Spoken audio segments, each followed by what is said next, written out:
shoots up renewed, and in the evening fades and withers. You cause us to turn to dust, saying, return, O mortal creatures. Would that we were wise, that we understood whither we are going. For when we die, we carry nothing away. Our glory does not accompany us. Mark the wholehearted and behold the upright, they shall have peace. O God, you redeem the souls of your servants, and none who trust in you shall be desolate. O God, you have been our refuge in every generation. Before the mountains came into being, before you brought forth the earth and the world, from eternity to eternity, you are God. As for us, you turn us to repentance and say, return, you mortals. The days of our years are 70, or by reason of strength 80 years, or for max even more. But 1,000 years in God's sight are but as yesterday when it is past, or as a watch in the night. Teach us, therefore, to number our days, that we may attain a heart of wisdom. And may your favor, O God, be upon us. Establish the work of our hands, that it may long endure.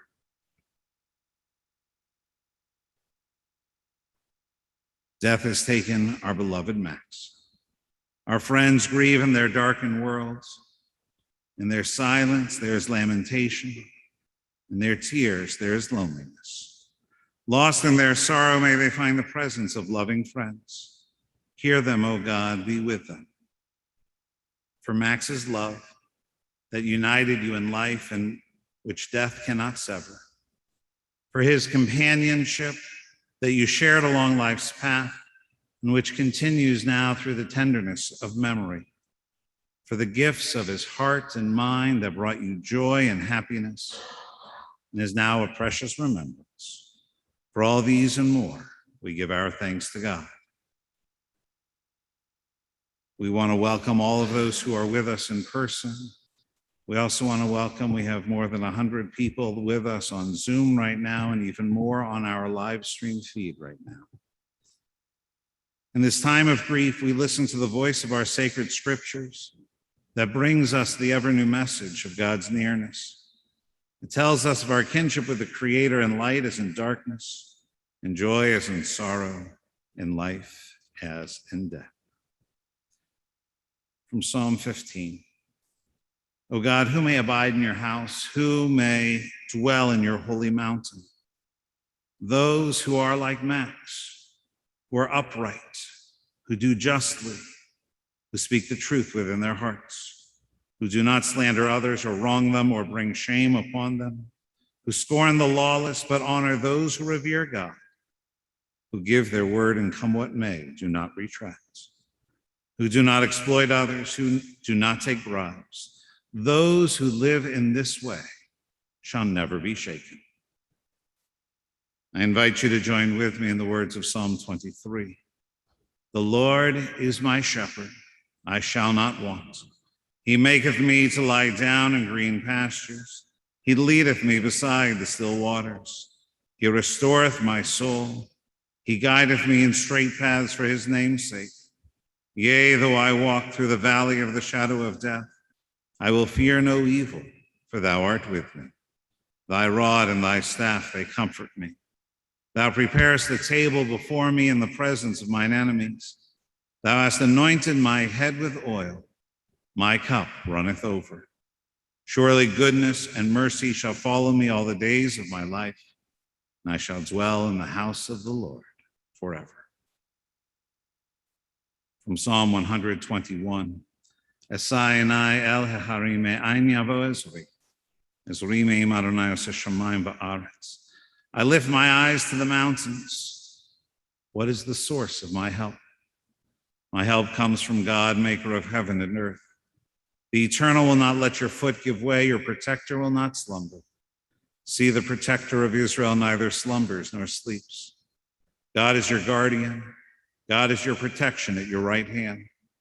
The sun will not strike you by day, nor the moon by night. God will guard you from all harm. God will guard your soul, your going and coming, now and forever. And from the book of Ecclesiastes, we are reminded, For everything there is a season, a time for every purpose under heaven, a time to be born and a time to die, a time to plant and a time to uproot what is planted, a time to tear down and a time to build up, a time to weep and a time to laugh, a time to grieve and a time to dance, a time to throw stones and a time to gather stones, a time to embrace and a time to refrain from embracing, a time to seek and a time to lose, a time to keep and a time to discard, a time to tear and a time to sow, a time to keep silence and a time to speak. In his sorrow, Job cried out, Adonai natan v'Adonai lakach yehi shem Adonai mevorach. God has given, God has taken away. Blessed be the name of God. An ancient people, we are well acquainted with grief and with the valley of shadows. Death and sorrow are not strangers to us, yet the centuries have taught us that a good name endures beyond the grave and that there is strength in faith. And if ever there was one who embodies that idea, the master of a good name, I believe that title would apply to Max. With Job, we say, Adonai natan, God, you have given. You gave us a loved one who will not be forgotten. For all that was good and enduring in Max's life, we offer the deepest thanks of our hearts. Adonai lakach, God, you have taken away. We pray for the strength to turn our broken hearts into an altar of trust, before which we acknowledge your sovereignty and love. As we now say, Yehi Shem Adonai Mevorach. Blessed be the name of God, now and forever. We take a moment for our own silent prayers.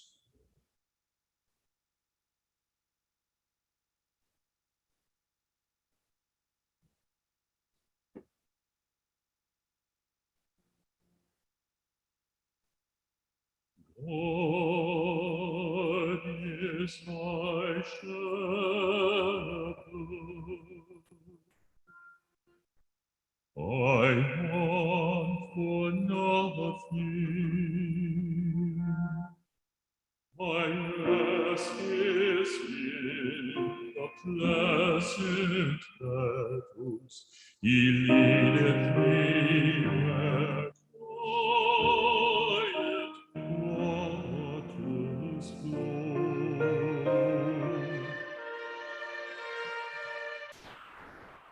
My fainting soul doth healing restore, and guideth me in the ways of peace to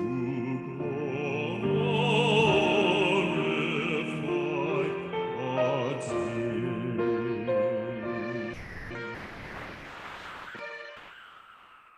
And though in death's dark valley my steps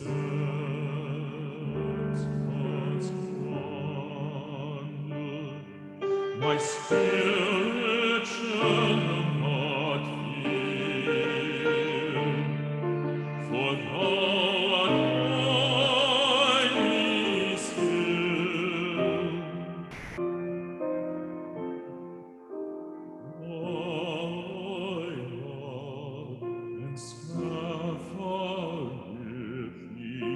And they shall comfort thee.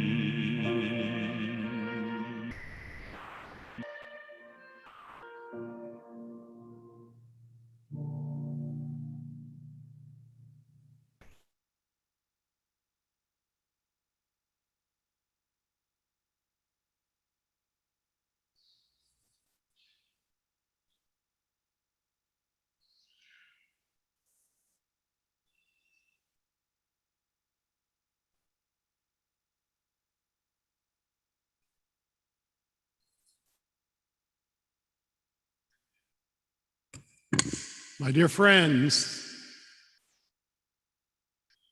the Torah lesson which we Jews the world over will read this coming Sabbath is one which always ushers in the majesty of our high holy days, which begin with the Selichot service this Saturday evening.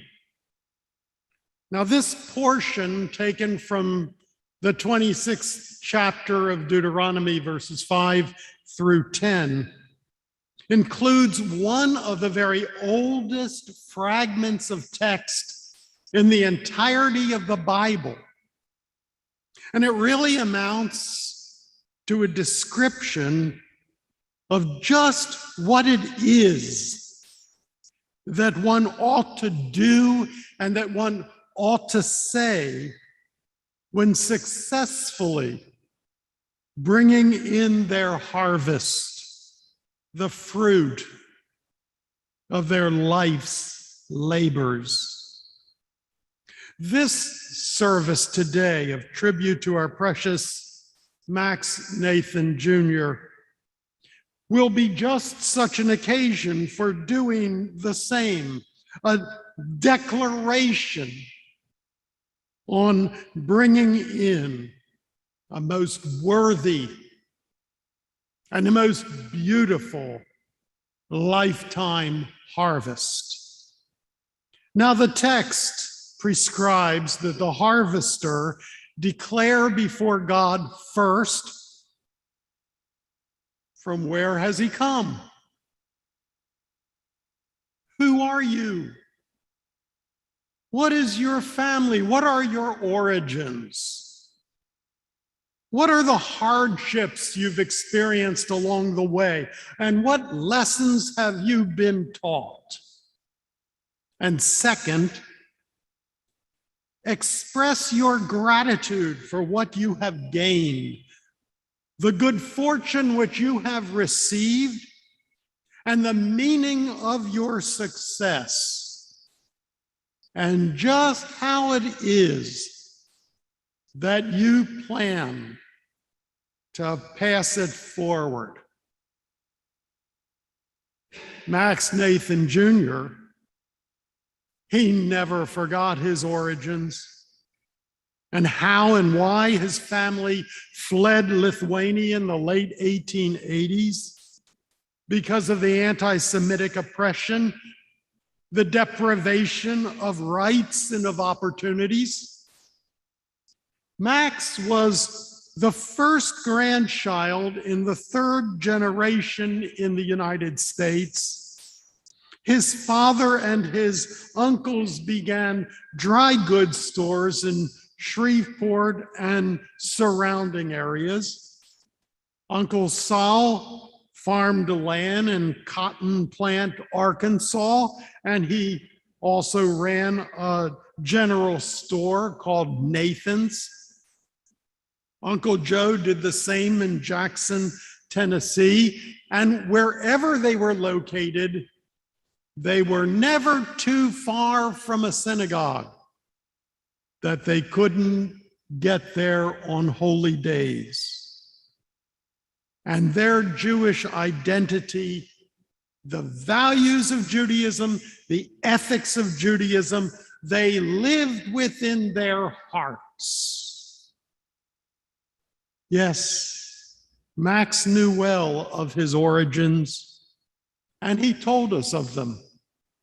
The hardships and the lessons of proud Americans, American patriotism wed so harmoniously with Judaism's emphasis on social justice and of family sanctity. And the second requirement of Deuteronomy 26, that of gratitude and its passing forward of one's benefits. That is Max's distinguished story that we have come to know so well. How was it that his boyhood friend, his fellow classmate, the Honorable Jack L. Weiner Jr., described Max in such a wonderful couple sentences? I can say unequivocally that Max Nathan is the most brilliant person I have ever known personally. Not only that, he is also the true Renaissance man, attorney at law, law professor, Shakespearean scholar, musical aficionado, parent,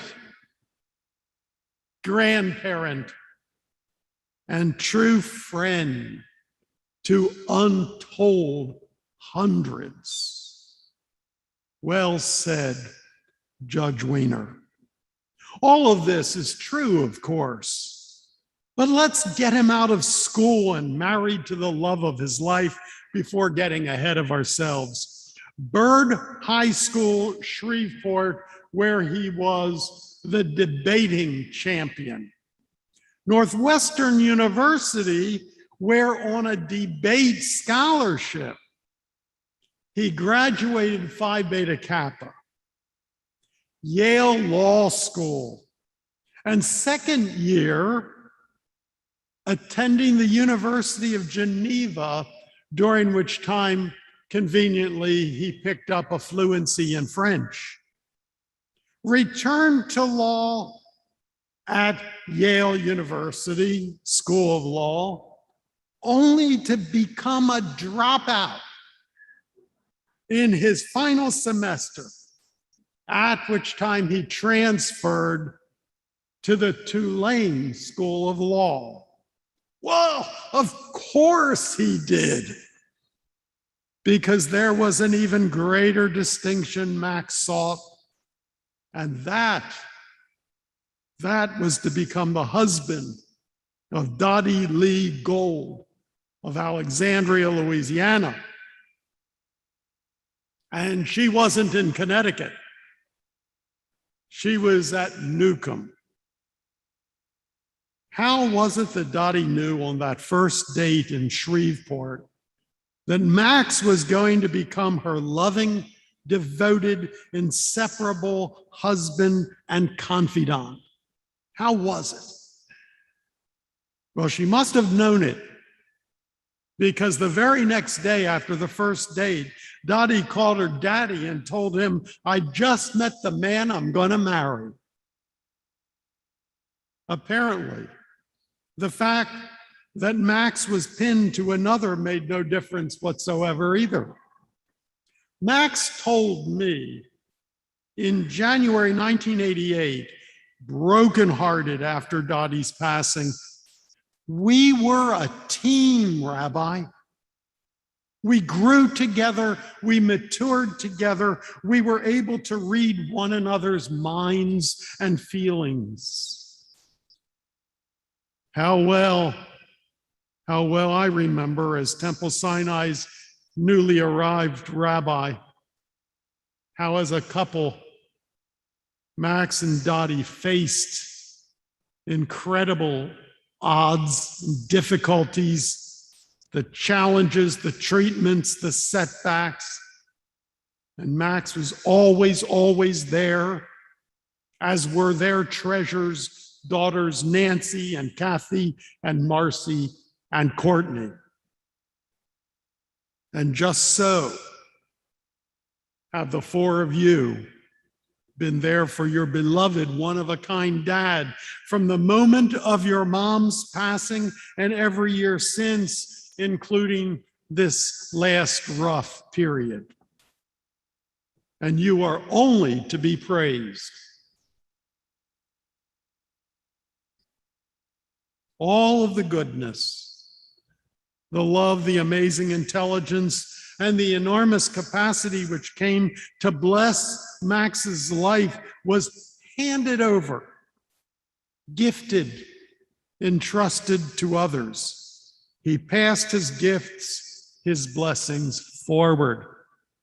It seems to me that Max's happiest moment was the one in which he was able to touch another's life for the better. His eyes would sparkle when he realized there was a way he could help someone. You'll hear how this was supremely so in his daughters' lives in just a few moments. but it was the way that Max lived his life with really everyone. When he helped a law student understand the intricacies and the inner dynamics of a case. When he was there to lead an organization of which there were so many, and I will spare you that list. Even John Pope didn't have them all listed. As he was the chair, as he was the president, as he was a board member, as he was the head of a fundraising committee. When he could show his mentoring side to younger colleagues and connect with them, giving most generously of his time and counsel.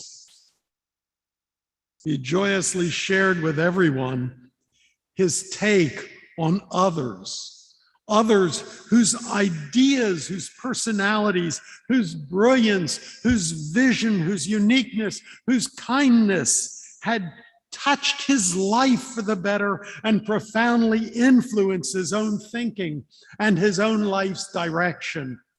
These could be a waiter in a restaurant. They could be people met along the way in his extensive travels of the world. They could be his teachers, the judge for whom he clerked, his colleagues, his clergy, his judges that he knew so well, his artists, the musicians, the politicians. Don't get him started on Adlai Stevenson. And beloved Eleanor Roosevelt, and on and on. Nothing meant more to Max than healing another person or solving their problem. I went to him many years ago. I had a problem. It was the challenge of bringing to reality a vision of a New Orleans Holocaust memorial. It was bogged down in Jewish community politics, only in the Crescent City. A Holocaust memorial was controversial.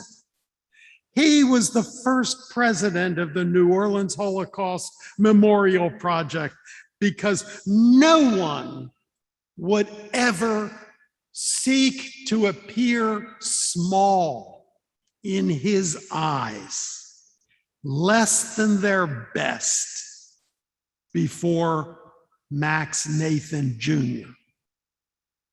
People grew to their full stature, their goodness. The list is endless of all the causes, the professional groups, the civic, the national organizations which Max Nathan Jr. led, which he served with incomparable distinction. This great temple, ADL, the Torch of Liberty Award, the Jewish Endowment Fund, President, the Tzedakah Award. These are such a tiny sampling. The Jewish Family Service, for whom this community was enriched by the establishment of the Dottie Gold Nathan Lectureship. Now let me ask you, did he fulfill the charge of Torah as presented in Deuteronomy? He knew so well from where he had come. He lived a life of abundant gratitude, and he expressed his thanksgiving by uplifting others toward their own fulfillment. You be the jury.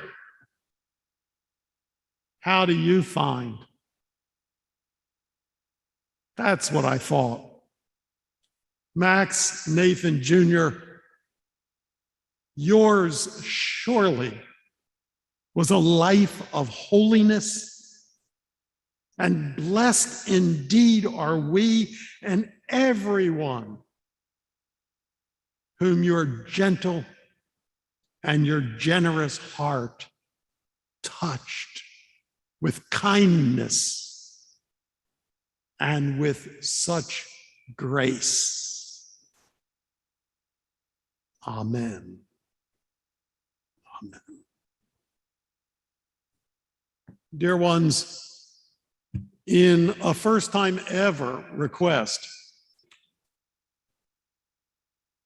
Max's family has written, some very brief and some not as, their recollections and their thoughts to share with us today. But the difference is that they did not want to come up themselves and read it. So they, in one way or another, said, Rabbi Cohn, you do it. And so I will.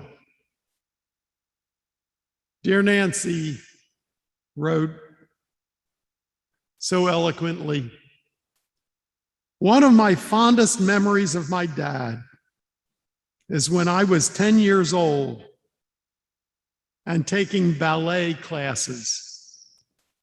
We had a recital, and he was the only dad who came. He sat in the front row and beamed the whole time, and so did I. Another memory, I was volunteering at a veterinary hospital and brought home a scraggly abandoned kitten, and I begged him to let us keep her. He reluctantly agreed, but with true Max Nathan humor, he named her Reprieve.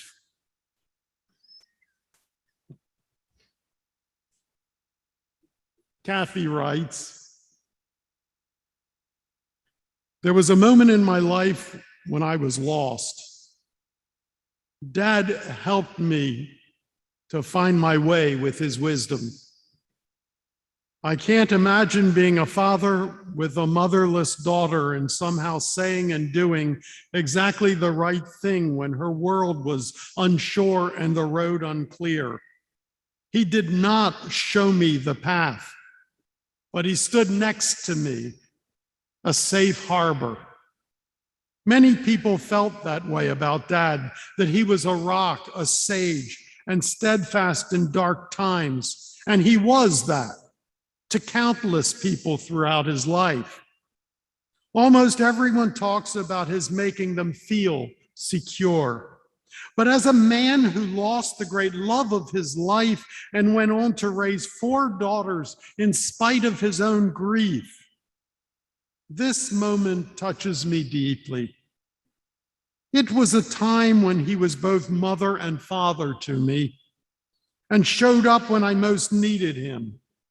I called, and he answered at a major turning point.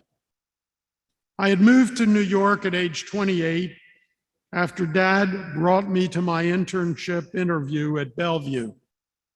He came to visit often. He helped me with my first apartment. We went to plays, operas, and great restaurants. We had a ritual. He picked the plays, I picked the restaurants. When I turned 30 and finished my fellowship and PhD, he flew up and took me to dinner at the Gotham Bar and Grill. Later, I met someone who asked me to marry him. I was confused. Something was off. I was 35. I didn't know what to do. I wasn't sure. I called Dad and said, will you please come to New York now? He was there the next day. We had dinner, and I told him about my dilemma. I cannot imagine being Dad then, sitting beside his daughter, who might miss the bus to marriage and motherhood, or might take a bus to misery. And all he said was, trust your judgment. You will know. We moved on to talk about dreams and maybe some of his cases. We always had so many things to talk about. Some months later, the decision was clear. This was not the right person, and it was okay. What father would or could stomach something so painful and decisive for a daughter who lived in a world that still expected women to get married, have kids, and know how to cook? Max Nathan Jr., that's who. And he never said it. He simply set the stage for me to exit on my timeline, meaning he saved my life. I have a lot of him in me, like wanting to help the downtrodden, and his taste for the new, exquisite, and unique. That's not the only time Dad saved my life. But if I am to capture one side of Max Nathan as a father, this permission to do it my way on my clock shows how progressive, supportive, and empowering he was and always will be to me. No judgment, no force of will. He got it and got me. He laid down a bridge for me to cross, even if the path on the other side was unclear and might be lonely or lead to somewhere I had never traveled. That is rare indeed.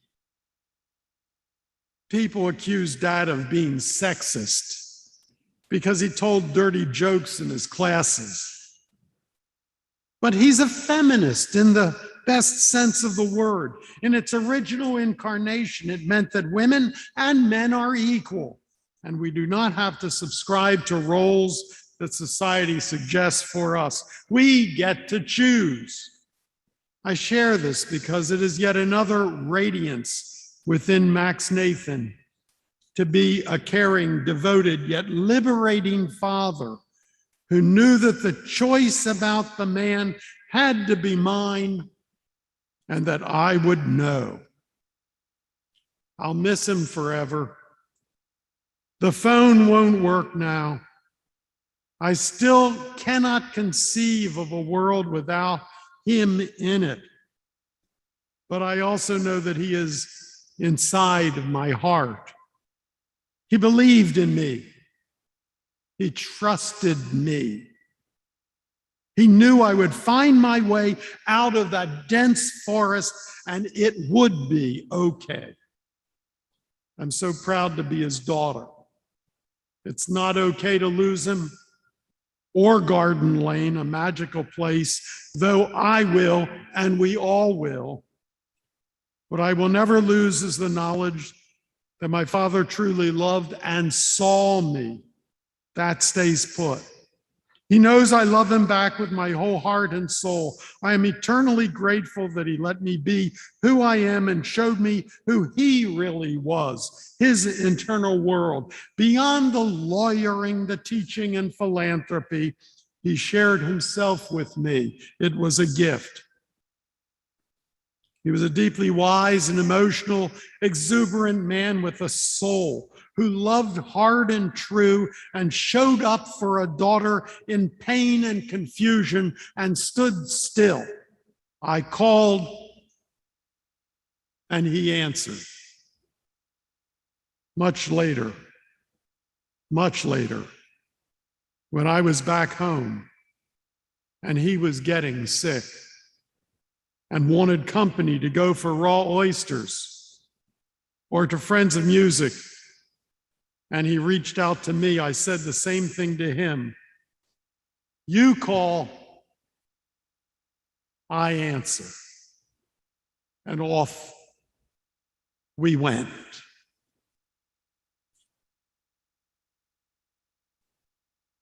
From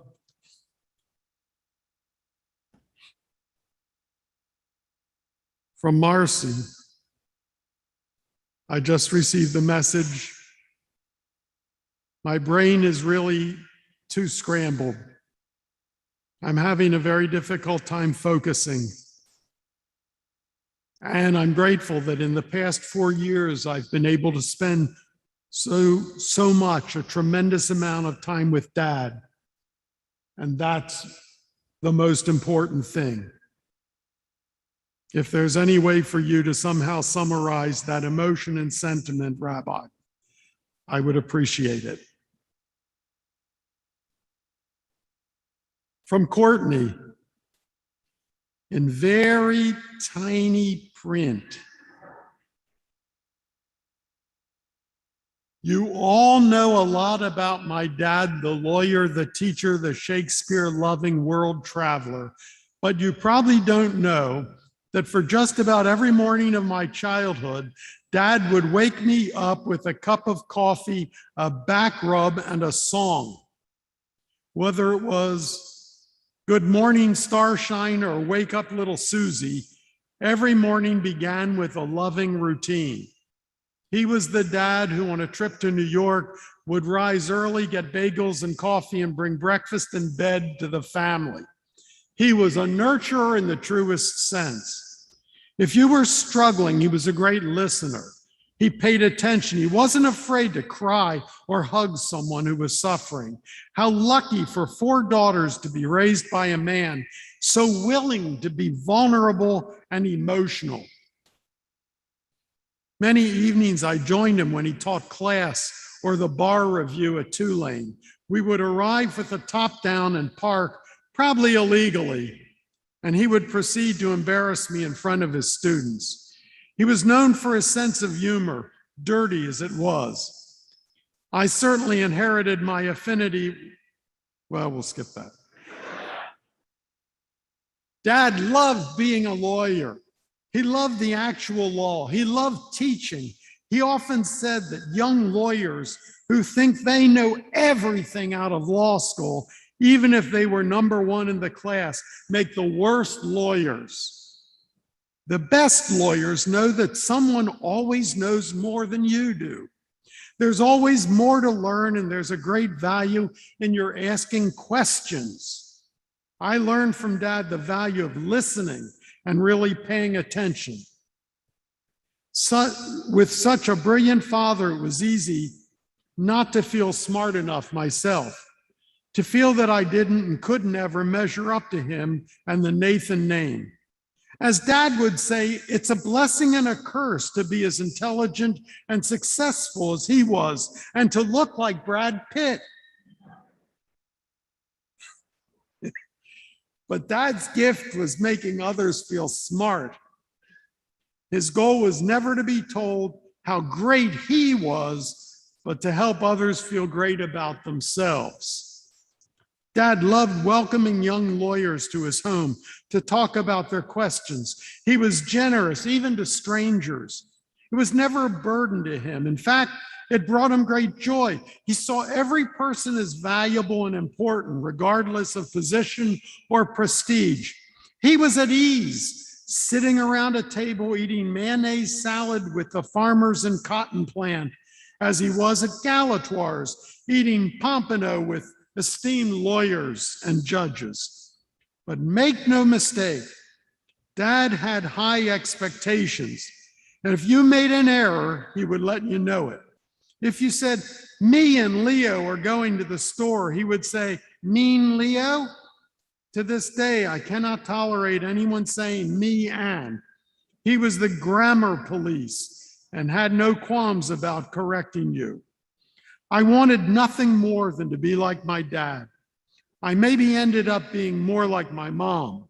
I never developed his love of Shakespeare or opera or the symphony, but I did learn how to care for others and think of others before myself. He was wise, he was good, he was generous, and he made others feel better and helped others to be better. My childhood was filled with love and respect and joy. After Mom died, things changed, but Dad's love of family and traditions never did.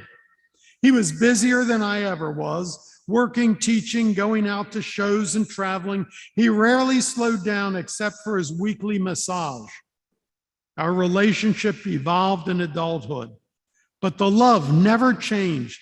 Dad became my only parent, suddenly charged with helping me buy clothes, figure out boys, and make big life decisions. It could not have been easy for him, but you wouldn't have known it. As large as the loss of Mom loomed, the connection between Dad and me grew. When Dad began to fail cognitively, our relationship changed with him. Shows and dinners out were replaced by martinis with anchovy olives, Langenstein soup and chocolates of all kinds on the sofa at Garden Lane, looking at his books. They were not grand moments, but they were meaningful. And while he did change dramatically, his sense of humor never did, until he stopped talking just a few days ago. If I asked Dad how he felt, he always answered, "With my hands." In his latter days, Dad would often call in the evening, and one time I missed his call, but he left a voice on a message. What a treasure to forever have his voice singing to me. I am the last surviving Nathan. Imagine that. I never legally changed my name when I married because the enormity of that has always weighed on me. There is so much history, so much power, so much love attached, and I carry it with honor. I carry my name, Dad's name, proudly, and I will spend the rest of my life trying to live up to it and make him proud. The 4 grandchildren, they joined together, Caroline, Audrey, Leo, and Emily, and have presented this with a brief PS from Leo. To the rest of the world, he was Max Nathan, but to the 4 of us, he was Baba. He was our family's patriarch, and his home was an extension of himself. He created a house that reflected his life and values, always warm and inviting, full of books and knowledge, and at the end of the day, a place where 3 generations of Nathans could call home. As you all know, our grandfather was not only a lifelong learner, but also an educator. Whether teaching a class of future lawyers the intricacies of the law, or his grandchildren the importance of proper grammar, he always did it with a joke and a smile on his face. We've gathered up some of our favorite lessons to share with you today. How to make a house a home. Lessons from Max Nathan, AKA Baba. Lesson 1, get a swinging bed. It may seem counterintuitive, but trust us, you're going to want to suspend a large daybed from the rafters of your living room. Casual yet intriguing, Baba's swinging bed was one of a kind, just like him. All formalities were dropped once you'd sit down and you'd instantly feel comfortable. It begged you to think outside the box and challenge the status quo. It may seem slightly dangerous when you have little kids running around, but we promise you there will be lots of laughs, tickle fests, and many competitions to see how high the swinging bed can go. Lesson 2, get yourself a phone booth and make sure you leave some phone numbers out for kids to hone their cold calling skills. Our grandfather was known for being a little or a lot mischievous, and his grandchildren were notorious for our prank calls, unfortunately, even during Seder. So always remember that if your refrigerator is running, you better go catch it. Lesson 3, get a slot machine. But the key lesson here is to leave only a few nickels out. To truly keep kids occupied and show them the value of hard work, they need to earn those pulls. They need to pester everyone in the room, tugging at the hems of skirts, asking, "Hi, do you have any nickels?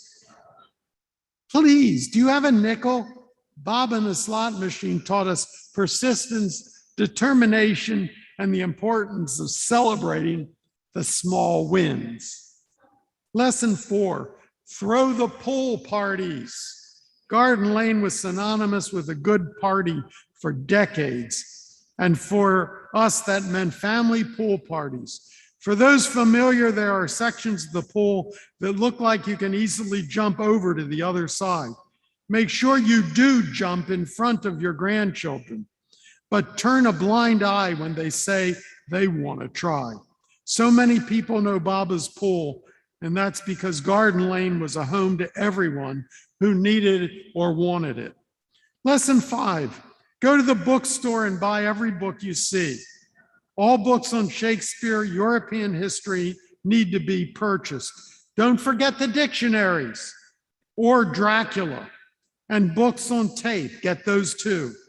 Baba's house was filled with books and music, so much knowledge. He found lessons in everything.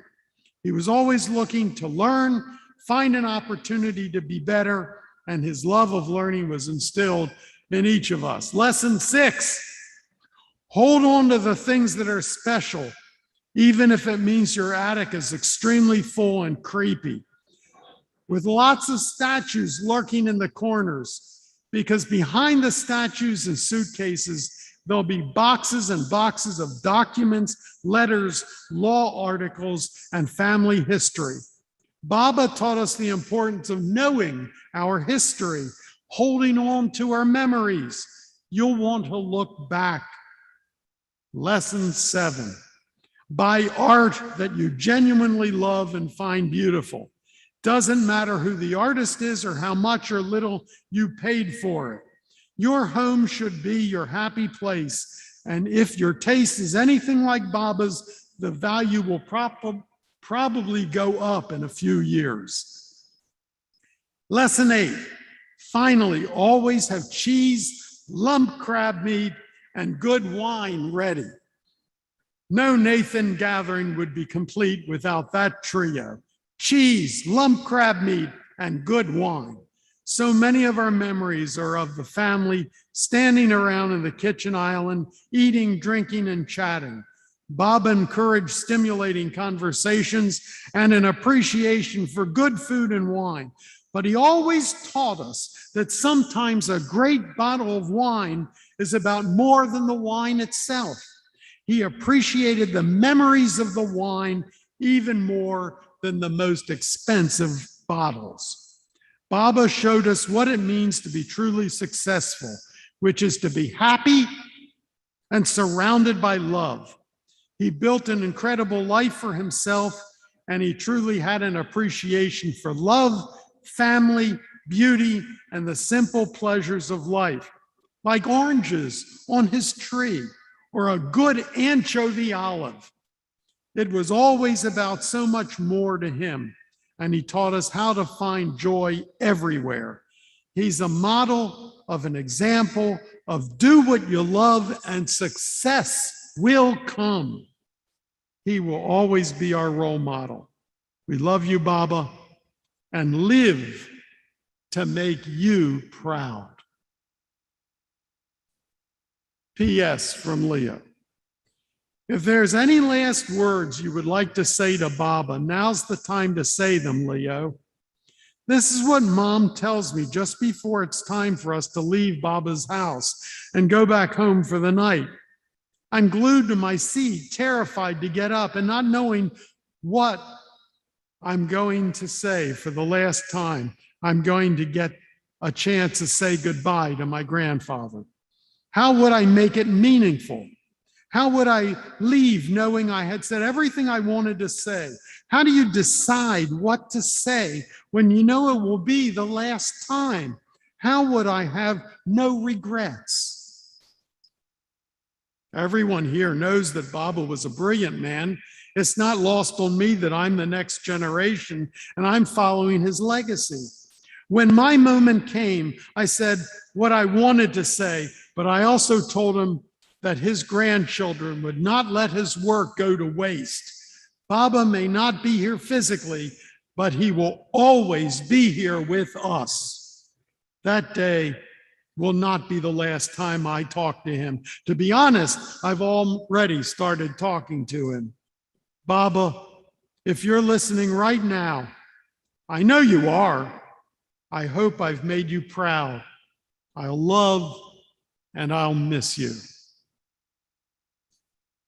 And finally, from dear Fran, 34 years, the two of them were one another's devoted companions.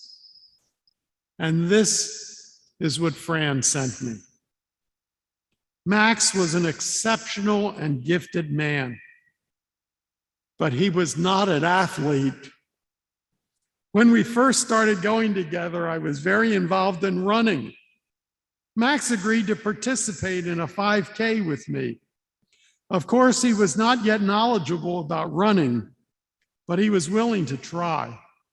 During our first run, when we made it to the first water station, Max thought he had done plenty of running by this time. I explained to him that we had to keep going until we finished the race. He kept urging me to let him stop, but I kept encouraging him to keep going. When we made it through the finish line, he held up his hands, glorying in his victory. He was so proud of completing this athletic feat. He ran several other races with me over the years, but my favorite is that first one. Max brought so much to my life, and I was glad to add this dimension to his life. I have a framed picture of Max crossing the finish line in that first 5K, hands in the air, joy on his face, love that face.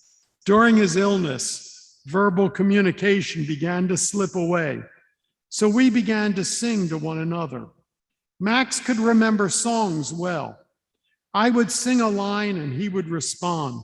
Our main song became I Love You, a Bushel and a Peck from Guys and Dolls. We sang it together and to each other. One of us would start it and the other would finish it. We must have sung it more than 1,000,000 times. The most precious time I shared that song with Max was the last night. He was in such a quiet, peaceful place, and I was able to tell him how much he enriched my life and how much I love him. I was so emotional, I forgot to sing. Kadim reminded me we hadn't sung the song, and I stood by his bed and I poured all we shared into the words, I love you, a bushel and a peck. And this was my swan song to Max.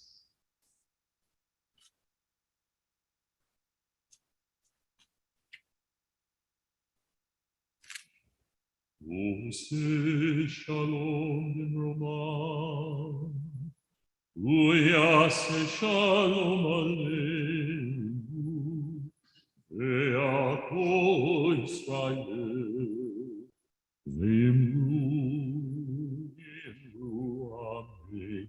Ose shalom bimromah, uyase shalom aleinu, ve'ako Yisrael, ve'imru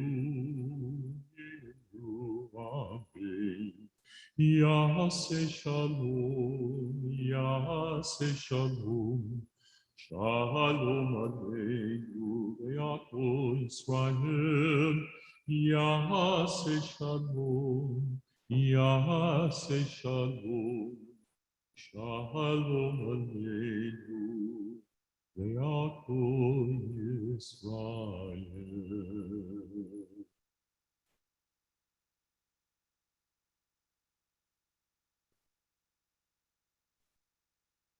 Max and Cantor Joel Coleman have become real buds. And in the last days, Joel sang songs over the phone for Max. And this is one of the ones that he especially loved.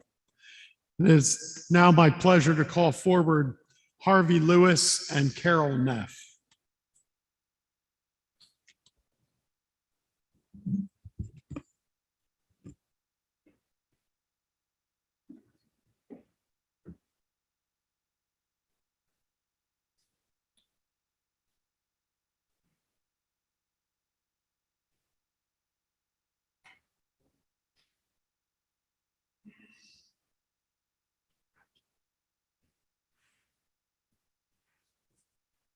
feel so honored. Thank you, Nathan Daughters, for asking me to speak. It's overwhelming, as you know, and you've heard so much about Max already, and you know so much about Max, but here it is from me. Max Nathan Jr., a giant of a person, an icon. This is a man who touched countless lives in so many ways. Everyone in this room and on Zoom has a story or two or three or more to tell about Max and how he impacted them. How can I even begin to describe this man and what he has meant to me and to all of us? We can begin by recognizing his many accomplishments, but you can read his bio. The Times-Picayune article by John Pope, his obituary. And you can be, and you should be, impressed by his commitment to the New Orleans community, by his service on innumerable nonprofit boards, including, and I don't even remember all of them, but it includes the New Orleans Estate Planning Council, the Anti-Defamation League, Jewish Family Service, Jewish Endowment Foundation of Louisiana, Temple Sinai, Friends of New Orleans Public Library, Tulane Shakespeare Society, which he co-founded, and the list goes on and on and on, with his service often rising to be the leader of that organization as the president or the chair. Through all of this community involvement and his teaching of over 50 years as adjunct faculty at Tulane Law School and his over 40 years of teaching the bar review course to recent law school graduates who were studying for the Louisiana bar exam, literally thousands of people were impacted by Max, and virtually everyone who Max touched one way or the other felt a personal connection to him. How can that be? Well, when he spoke with you, he always gave you his full attention, and you were the most important person to him at that moment, and you knew that. He made you feel special. He made you feel important. He often said and lived by the saying, you can catch more flies with honey than with vinegar. Here are just some of the comments that I heard over the last few days from Max's many, many admirers. Truly one of a kind, an incredible person, a huge loss to the legal community, a wonderful, great, and really interesting person, a kind and compassionate person, a brilliant man, so respected by everyone who knew him, an insatiable curiosity about everything, a true genius. The world lost a wonderful human, a giant in our field, an exceptional man, an inspiration, a Shakespearean scholar, one of my favorite professors, one of the most knowledgeable lawyers that ever graced a courtroom, law library, law firm, or law school in Louisiana. Truly irreplaceable. He leaves institutional knowledge with the members of his law firm that is unique to the firm and none other. He leaves a remarkable legacy for his firm and the inspiration he has left for so many lawyers whose number is impossible to count. He will be missed by the Louisiana legal community and beyond. The person who almost single-handedly overhauled, updated, and modernized Louisiana law. Here are some other words that I heard as people were describing Max. Brilliant. An art and antique lover and collector, a scholar, an elegant man, a gentleman, refined. And who can forget Max's marvelous and sometimes wicked sense of humor? Who else would give an extra point to the law student who gave him the best dirty joke on the final exam? I was one of those lucky ones who by chance was given the exceptional opportunity to share a part of Max's life over the last 43 years. First as his associate, his mentee, then as his partner, then as his co-author, and throughout as his great and dear friend. I have been personally changed by Max in my life. When I look up the word mentor in Webster's dictionary, you'll see Max's picture there. By his side, and as he opened doors for me and often pushed me through those doors, he taught me not only to be the best professional that I could be, but also how to be the best person I could be. Max is known not just for his intelligence, his brilliance, and his accomplishments. He is known for his kindness and compassion, for his warmth, for his humility. He created an atmosphere at our law firm that emphasized the whole person rather than just the people who generated billable hours. He was loved and admired everywhere he went. He treated people with warmth and with respect. And he especially showed who he was through his love of his family. His beloved wife, Dottie, whom he mourned and missed terribly after her premature death, and his beautiful daughters, Nancy, Kathy, Marcy, and Courtney, for whom, after Dottie's passing, he became both father and mother. I was always impressed that even during any business meeting Max was having, no matter how important, he would stop everything to take a call from Dottie or any of his daughters. Max's family, and now, of course, his 4 grandchildren, Caroline, Emily, Audrey, and Leo, always came first. He was enormously proud of all of you. And Max's love for Fran, his companion for over 30 years, was always apparent. Words are just not enough to say how blessed I am to have had this amazing person in my life. I love you, Max.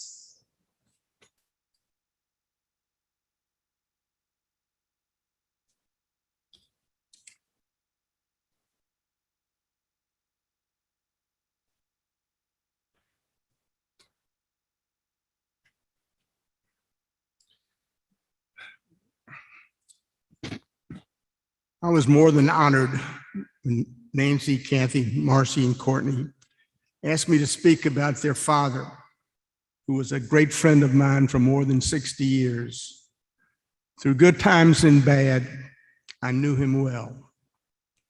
Max Nathan Jr. was a brilliant and compassionate man. His was a lifetime of outstanding achievements as a great husband, father, lawyer, a leader of the Louisiana Law Institute for many years.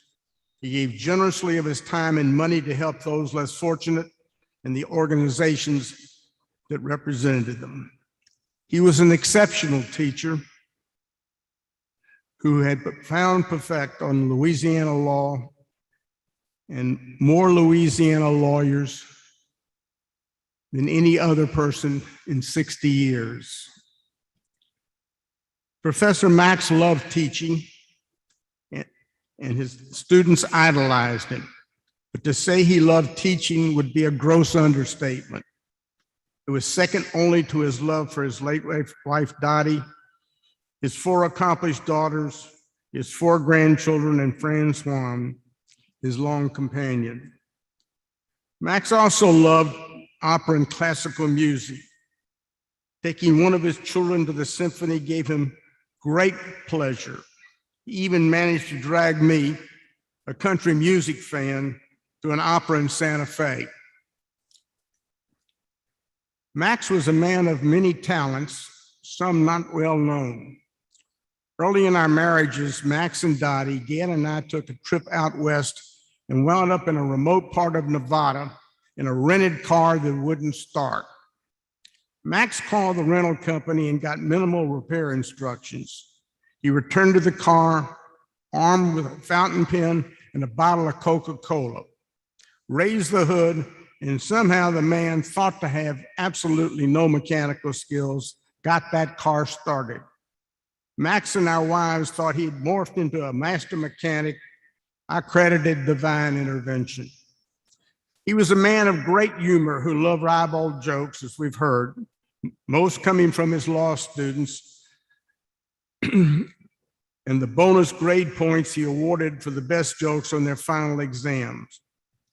He was truly disappointed when the law school dean told him he had to stop the practice on account of revised social norms. Although known as a great office lawyer, Max also loved to be in the courtroom where he could display his prowess as a debater, a skill he perfected while leading his high school debate team. In recent years, Max, the Shakespearean expert, loved sitting in his library and the great literature it contained. When Gail and I came to visit, he must almost always tell us about Frankenstein. He said it was one of his favorite books. Why not Shakespeare? I never understood why Max, the literary highbrow, liked talking about that book. Why not Hamlet or Julius Caesar? I guess he knew his audience. Max was not perfect, only nearly so. Although plagued with dementia in his later years, that terrible illness never took away his smile nor his dignity. To paraphrase the late sports writer Grantland Rice said, "When the great Almighty grades your life score, Max, you did well. No one could do more." Your friendship enhanced our lives. Just knowing you and the principles you live by made us better people. God must have called you home because he needed a great tax lawyer. We already miss you, but are comforted knowing that Dottie is waiting for you with open arms.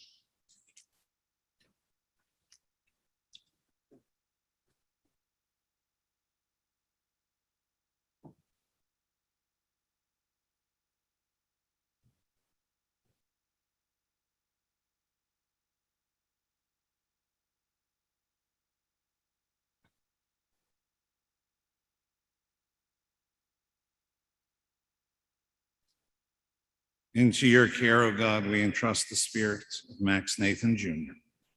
For you keep faith with your children in death as in life. Sustain us that we may meet with serenity the mysteries that lie ahead, knowing that when we walk through the valley of the shadow of death, you, O God, are with us, a loving friend in whom we put our trust. You are the light of our life, our hope in eternity. I ask you now to please rise.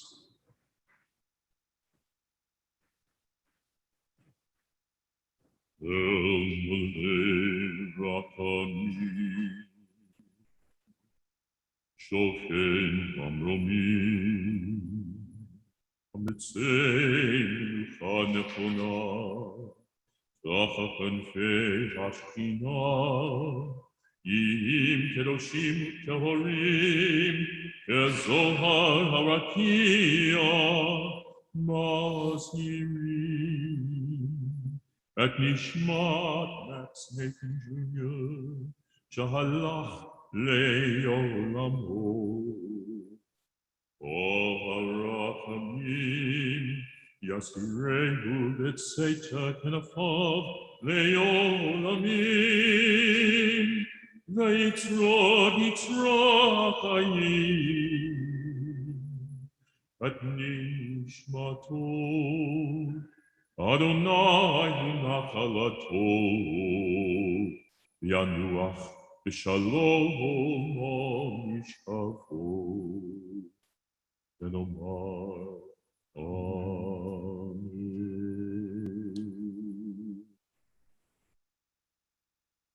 Compassionate God, eternal spirit of the universe, grant perfect rest in your sheltering presence. to Max Nathan Jr., who has entered eternity. O God of mercy, let him find refuge in the shadow of your wings, and let his soul be bound up in the bond of everlasting life. God is his inheritance. May he rest in peace. As together we say, Amen. In a moment, we will conclude our service, and just the family will be going to the cemetery for burial. And so we join now in the words of Kaddish as we praise God, the source of life, for the gift of life.